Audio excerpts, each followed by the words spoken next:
R$2.000. Essa talvez foi a faixa de preço que eu mais testei celulares nos últimos tempos. Eu acho não, eu tenho certeza. Praticamente todos os celulares que eu trouxe review aqui no canal custam mais ou menos essa faixa. E querendo ou não, uma faixa de preço que eu gosto de falar muito, porque a partir daqui a gente começa a ter uma liberdade muito maior de smartphones. E não só isso, é uma faixa de preço onde a gente já encontra modelos que entregam configurações próximas de topo de linha, mas sem custar o rim de um topo de linha. Bom, é por isso que no vídeo de hoje eu separei a lista com os melhores celulares pra você comprar hoje em dia até R$2.000. Detalhe, você separa essa lista entre opções baratinhas, a opção médio custo e os modelos absurdos pelos preços. E absurdos no bom sentido. Bom, mas então sem mais enrolação, bora lá pro vídeo.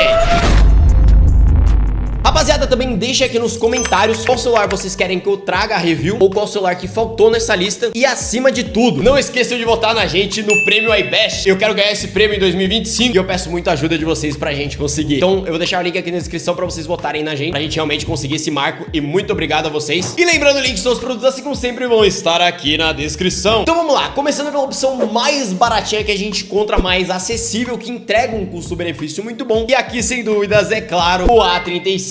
E sim, esse aqui é o A36. A realidade é que, na verdade, a melhor opção que a gente tem atualmente dentre os baratinhos, querendo ou não, é o A35 e o M35. Os dois celulares, no geral, eles são idênticos, mas eles mudam em algumas coisas. O ponto principal é o design, muda levemente. E não só isso, a qualidade de construção do A35 é bem superior. Aqui a gente tem um celular todo feito em plástico, com a traseira em vidro, tá trazendo a proteção IP67, que é uma resistência à água muito boa. Enquanto o M35, ele vem somente com uma construção em plástico e não tem a proteção IP67. Além disso, os dois já trazem uma tela Super AMOLED de 6.6 polegadas com 120 Hz, sem contar que já vem com 128 ou 256 GB de armazenamento, 6 GB de RAM, e o ponto principal, que é o processador, que nesse caso é o Exynos 1380, que é um processador que, principalmente pelo preço que ele é vendido, normalmente entrega uma performance muito boa. É um processador excelente, tanto para uso no dia a dia, tem um excelente consumo de bateria e também tem uma potência até para jogos muito boa. E por que o ponto de eu não recomendar o A36? Isso porque ele tem praticamente a mesma potência do A35, a mesma qualidade de construção, são as mesmas configurações, só que com um incrível diferencial que você não consegue expandir o armazenamento no A36, enquanto o A35 ainda te permite isso. Além disso, eles vêm exatamente com o mesmo conjunto de câmeras, que no caso é uma câmera principal de 50 megapixels, uma ultra wide de 8 e uma macro de 5, que inclusive é um conjunto de câmeras muito bom. Cara, eu fiz um teste e realmente eu fiquei chocado com o resultado dessa linha. Ainda mais se tratando de um modelo, entre aspas, mais de entrada, ela entrega um resultado muito bom se você trabalhar com uma boa iluminação, bom nível de desfoque, boa saturação. Além disso, já grava em 4K a 30 FPS. Sem contar que já tem 5.000 mAh no A35 e o A36 ele vem com 6.000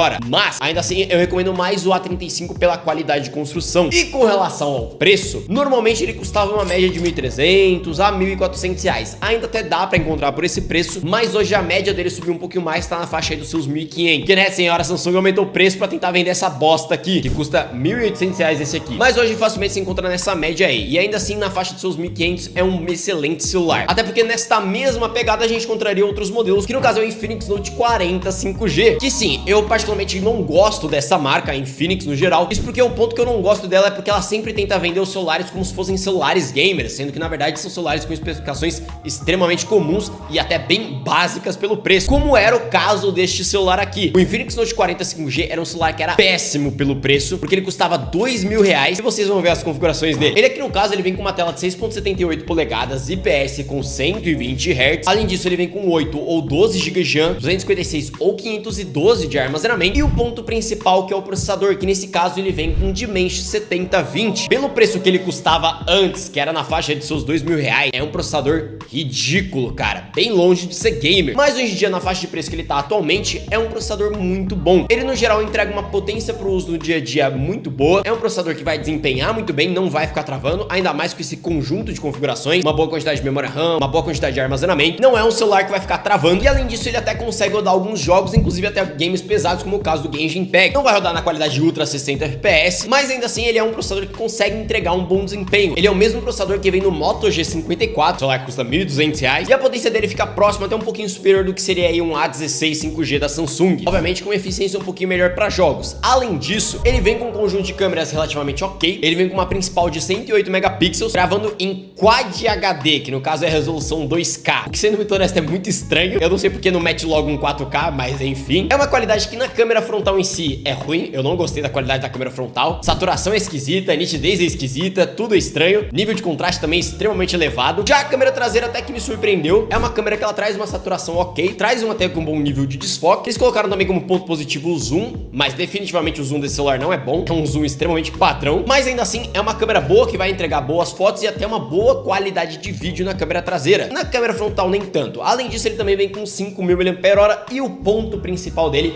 é o preço hoje em dia. Hoje facilmente você consegue encontrar esse celular na faixa aí de seus 1.300 a 1.400 reais. Passando muito disso, eu já definitivamente não recomendo. Já encontrei esse celular aí por 1.700 reais, definitivamente não vale a pena por esse preço. Mas por 1.300, 1.400 é uma excelente opção. Já entrando no médio custo, que no caso são celulares que têm configurações muito boas pelo preço, mas não absurdas. Aqui no caso a gente tem o famosinho Poco X7 5G, que nesse caso eu testei o irmão mais velho dele, que é o X7 Pro, e eles são muito parecidos de configurações. O design dessa linha ficou simplesmente absurdo. Eu coloco como celulares mais bonitos desde 2025, de verdade, extremamente bem feito. Ele é feito em policarbonato, não tem uma qualidade tão premium quanto um A35, um A55, que vai vir com metal e vidro, mas ainda assim é uma qualidade muito boa, sem contar que inclusive ele já vem com IP68, que é uma resistência à água ainda melhor. Além disso, aqui a gente tem aquela configuração de tela padrão, uma tela de 6.67 polegadas AMOLED com 120 Hz, que inclusive é uma das telas mais brilhantes desse vídeo, tendo 3.000 nits de brilho, e também 8 ou 12 GB de RAM, 256 ou 512 de armazenamento, sem contar o processador, que nesse caso é um Dimensity 7300 Ultra. No geral é muito parecido com relação ao anterior, que era o X6 5G, Snapdragon 7S Gen 2, ele vai trazer mais ou menos a mesma performance, o que é um processador extremamente completo. Para uso no dia a dia vai te atender muito bem, para performance em jogos também, já dá conta de rodar games pesados com uma excelente qualidade. Obviamente ele não vai rodar tão bem quanto um processador topo de linha, mas ainda assim, cara, é um processador muito bom. Sem contar que ele vem com um conjunto de câmeras que ficou melhor. Aqui no caso ele vem exatamente com o mesmo conjunto de câmeras do X7 Pro, vindo com uma câmera principal de 50 megapixels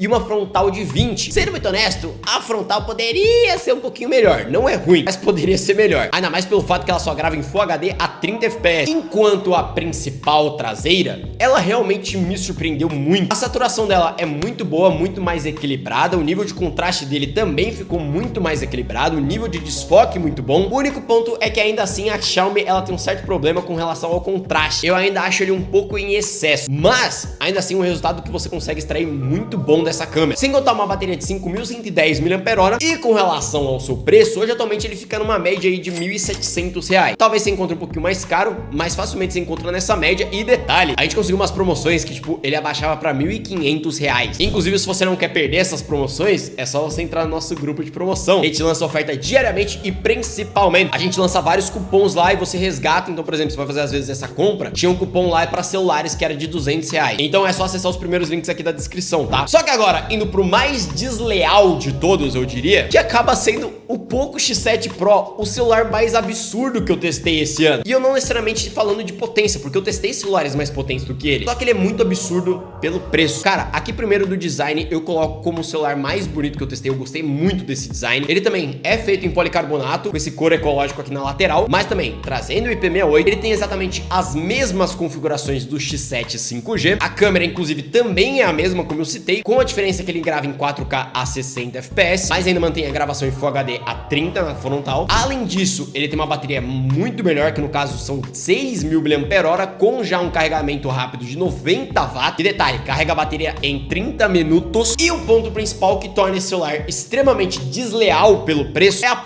do processador que vem nele, que é simplesmente um Dimensity 8400 Ultra, que é o processador mais desleal que a gente encontra nessa faixa de preço, porque diferente do Samsung, que ele tem uma potência realmente muito boa, mas não é nada exagerado pelo preço, esse desgraçado aqui bate de frente com um celular que custa R$ 4.000. Isso porque o Dimensity 8400 Ultra é mais potente do que, por exemplo, o Snapdragon 8 Gen 2 for Galaxy, o mesmo processador que vem num S23 Ultra. E realmente, testando a potência dele, ele é absurdo. Cara, é um celular que ele entrega uma performance muito alta, consegue rodar games na melhor qualidade possível. E o que mais me assustou é porque você mesmo estressando esse processador constantemente, ele não esquenta tanto assim. Então, como eu citei no próprio review que eu fiz desse celular aqui, cara, eu testei o Genshin Impact na melhor qualidade possível no S23 Ultra. O Poco X7 Pro consegue rodar na mesma qualidade, só que esquentando muito menos. E o ponto principal dele, que é o preço. Hoje, atualmente, ele é um celular que varia bastante de preço, ainda mais a versão que você for pegar, mas normalmente ele fica numa faixa faixa aí de 2.000, 2.100, a no máximo estourando 2.700 reais. Só que por 2.700 reais eu definitivamente não recomendo esse celular. E embora a nossa lista seja até 2.000 reais, como eu falei, dá pra conseguir ele em promoção por menos de 2.000. E se você não quer perder essas promoções, é claro, novamente, só entrar no nosso grupo de promoção. Mas se você achou que falta algum celular, deixem aí nos comentários. Lembrando, eu adoro ler os comentários de vocês. Eu sempre ouço muito as recomendações de vocês pra às vezes atualizar, até comprar um outro celular pra trazer review. E eu acho que é isso. Se vocês gostaram desse vídeo, não esqueça de deixar o seu like, se inscrever no canal e ativar o sininho das notificações pra não perder os próximos conteúdos. Lembrando, eu tenho outras redes sociais. E eu acho que é isso. Eu vim por aqui. Valeu e falou!